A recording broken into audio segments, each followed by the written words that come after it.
This morning, before the service started, I informed the congregation that the title of the sermon has changed. And this morning I chose a new subject, because when you're feeling low, with no energy, then we begin to read more scriptures to find energy. So as I was reading, I thought, okay, I think I'm going to go with Exodus. So this morning, this is why I changed the subject. In 1985, I was a student in Taipei, Taiwan, doing a master's degree in religion and Christian education. And you would wonder, how can a guy coming from South Africa go to Taiwan so far? Well, I went there because I was fortunate to get a scholarship from the World Council of Churches. And when you get a scholarship from the World Council of Churches, you will not go to first world countries. You will not go to UK or America or Canada, but they will send you to other countries that are not first world. Now, my scholarship, I was supposed to go to Korea, to an American university in South Korea. And I really did. I got a plane, I hopped in, and I went to South Korea. I had all my papers. But when I went through customs, that was 1984 then. When I went through customs, when the South Koreans looked at my passport and looked at my papers, they freaked out. Because you see, I didn't know then that South Korea then had declared the World Council of Churches a communist entity.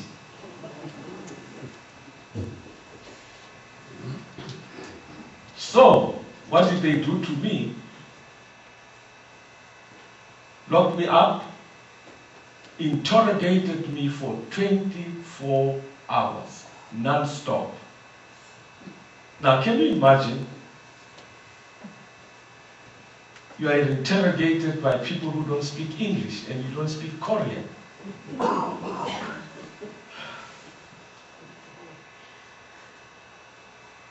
Ultimately, when they didn't get their answers, they deported me.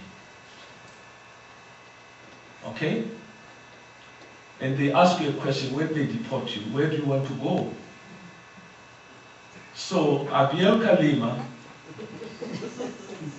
in his head, thought, okay, the best place to go would be Hong Kong, because Hong Kong was a British colony and South Africa was a British colony. They might be accommodating. So they shipped me to Hong Kong. Now, in the plane, I'm sitting next to a man who is from Nigeria. And he's looking at me, he sees this hopeless, useless, crying man. He says to me, "What's your problem?" And without even thinking, I told him the whole story. He says to me, "Bring your passport." I gave him the passport. He opened it, he said, "Don't go to Hong Kong."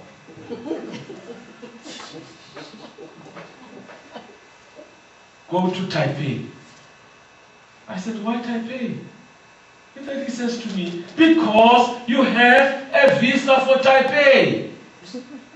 You don't have a visa for Hong Kong. They'll ship you back somewhere. Oh, Hong Kong here, I'm not going. Taipei, here I come. You know, this is amazing, right? Your minister is crazy. I got off in Taipei, went through customs, piece of cake, no questions. Now the question is, what do I do? Well, I booked myself a hotel in Taipei. Now remember, I'm a student, I'm on scholarship, I don't have money. I booked myself in a hotel. The Nigerian guy said to me, when you reach the hotel, you telex the World Council of Churches. So I did exactly that. I telex the World Council of Churches. Now, the rest is history.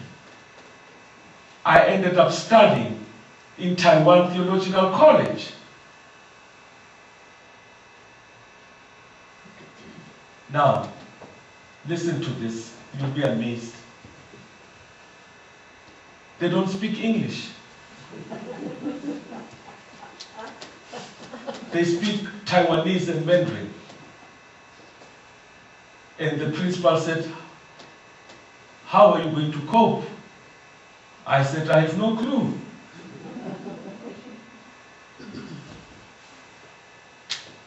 They sent me to language school. I'm saying these things so that you can understand that in life, God works in mysterious ways. Remember last Sunday, we spoke about brothers selling another brother and giving him to the Ishmaelites, selling him to Egypt. And I remember the words of Joseph saying to his brothers, what you did to me, this is exactly what God wanted to happen. That's God's plan. So in my life, this is what God wanted to happen. Here I am, a student in a Chinese seminary with Chinese students who can't speak English. My roommate never slept until he was sure that I'm asleep.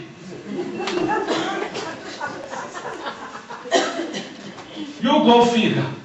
Because in his understanding, he had this picture of black men eating other people. So he thought, oh my, what am I going to do? Couldn't sleep until he was sure that I'm dead asleep, kid.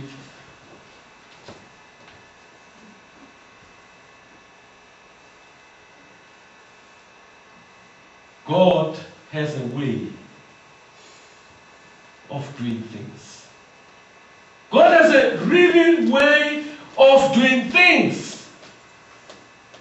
Sometimes we're not aware of it.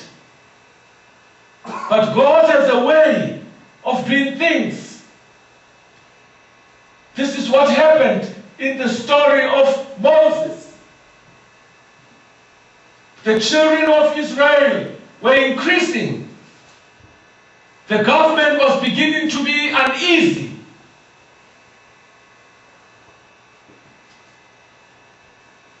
Because of their uneasiness, oppression began, and hatred, and ruthlessness, and hate, and anger.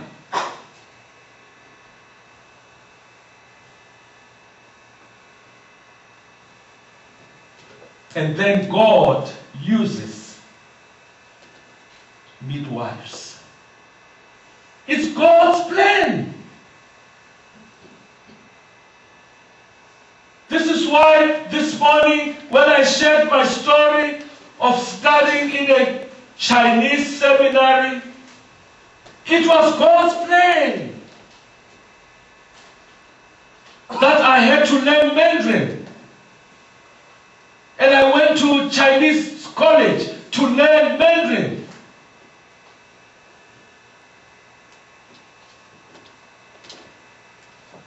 I memorized 2,000 characters so I can be able to read the streets, because the streets are written in Chinese.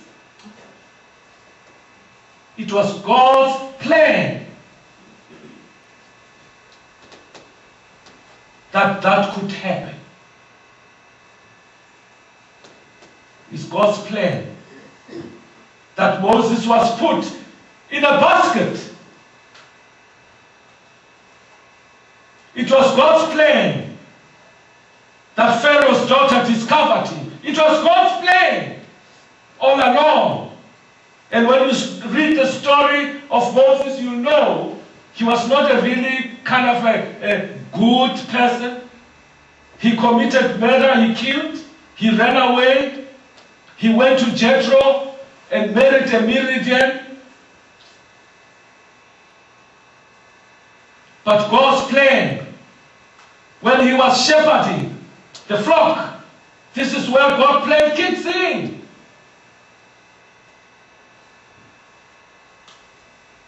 Moses, Moses, Moses, who are you?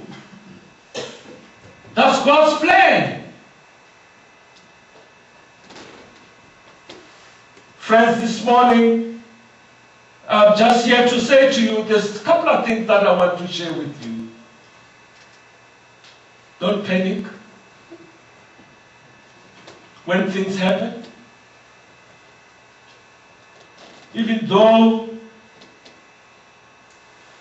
my face was messed up in the plane, even though people saw I was distressed, one thing that I'm proud of, I did not panic. Because sometimes when you panic, you make a lot of mistakes. Don't panic.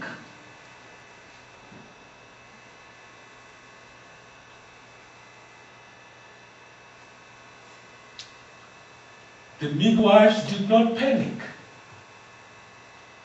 The midwives did the right thing.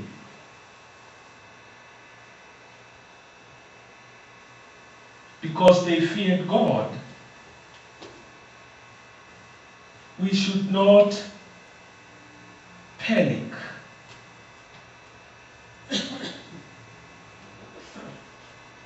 We should also remember God's ways are not our ways.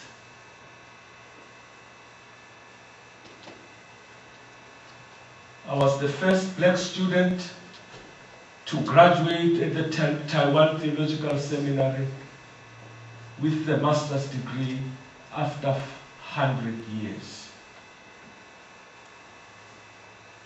God's ways are not your ways. The second thing that I want to bring your attention, my friends, there's always somebody who sees better than you do. The guy in the plane, the Nigerian guy, I don't know his name, saw something that I didn't see. So friends, in this world, you have people surrounding you who sees things better than you.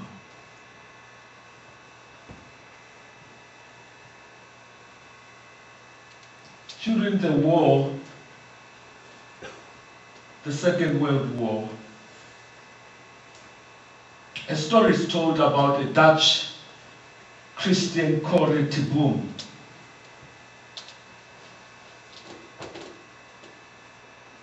People of Dutch descent might remember that name.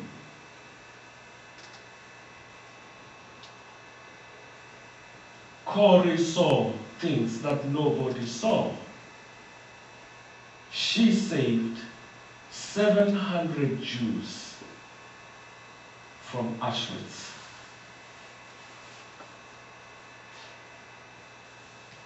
Tina, 700 Jews. She saw things that other people did not see. And my friend, this is God's plan.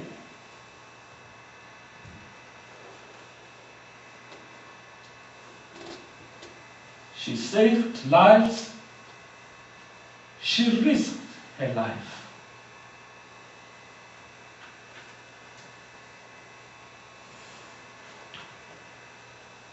The third thing I want to share with you is that God often uses people from outside our faith.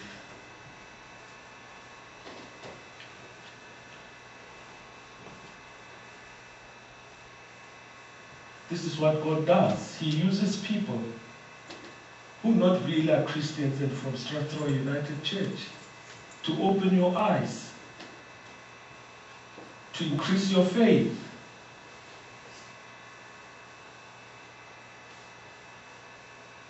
God used the princess, a person who had privilege, a person who was protected, a person who was pampered and privileged.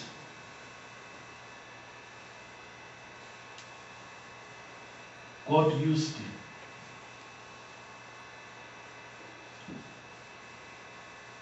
to save Moses.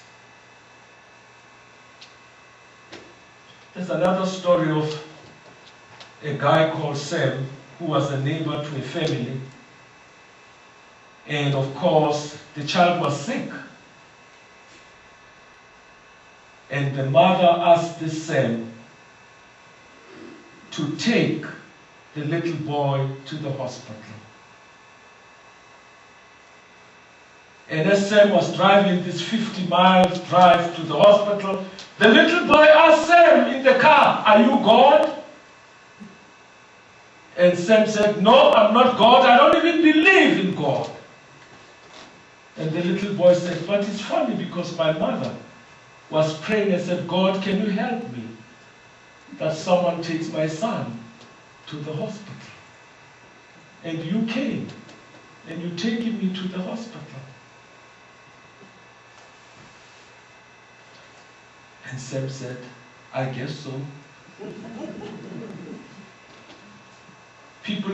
God uses people who are not close to us. God used Pharaoh's daughter to save Moses. And God has used an unknown Nigerian to help me get off in Taipei. And God is going to use someone in your life to see things that we're not able to see. And the last thing that I want to share with you, friends, is that begin your day with these words: no fear. I think since I came to this congregation, I've talked about do not be afraid, do not have fear so many times. You know why? Because when you look at the Bible, the whole scriptures, the whole 66 books, from Genesis to Revelations, I've counted 365 occurrences of this admonition in both Hebrew and Greek. Do not be afraid.